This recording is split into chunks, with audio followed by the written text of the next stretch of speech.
ఎవరికి తెలియకుండా ఆ ఎమ్మెల్యే ఇంట్లోకి వెళ్ళి నగలు కొట్టేయలేం. ఈ మాట చెప్పడానికి 2 రోజులు లీవ్ వేసి పనిచేసావే ఏంటి? నన్ను పూర్తిగా చెప్పనివ్వరా?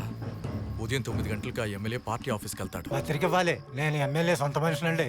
వచ్చింది సొంత బంధువైనా లోపలికి మాత్రం రానివ్వరు. మేము నియోజకవర్గం నుంచి వస్తున్నాం, ఎమ్మెల్యే గారిని చూడాలి. కానీ పార్టీ నుంచి ఏ అద వచ్చినా సరే వెంటనే లోపలికి పిలిచి మర్యాద ఇచ్చి మాట్లాడతాడు. ఇదే మనకున్న మంచి ఛాన్స్. ఆ ప్లాన్తోనే మనం ఆ నకల్ని కొట్టేస్తున్నాం. ఎట్టకు గది మూసే ఉంటుంది.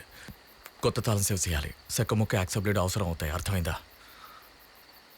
ముఖ్యమైన విషయం, రేపు నువ్వు నాతో వస్తున్నావు. ఇద్దరం ఎట్టా లీవ్ పెడతాంరా? అవును, మనం కలెక్టర్ పని చేస్తున్నాం. మరి ఏదో సినిమాలో చూపించినట్టు గవర్నమెంట్ పని అనగానే ఉన్న పని మానేసి వెళ్ళిపోతాడు చూడు, అట్ట అయిపోతుంది మన బతుకు. అయిపోయిందిరా.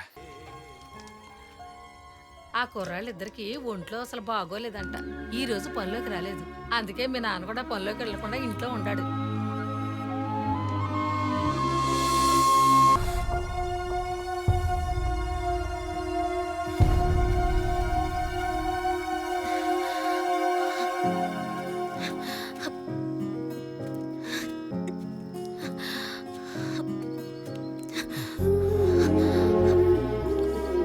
అమ్మ నీకు జ్వరం చెప్పింది, ఏడగలేదే? ఉండదు, ఎందుకంటే అది భయంకరమైన లోపల జ్వరం. అందుకే హాస్పిటల్ తీసుకెళ్తున్నాను. అయితే రండి, నేను వస్తాను, పోదాం.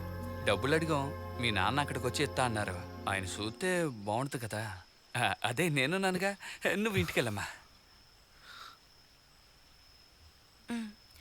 కోడి తినబాకు, జ్వరం ఎక్కువ అయ్యింది. ఇందులో రొట్టి పాలు ఉన్నాయి, తీసుకో.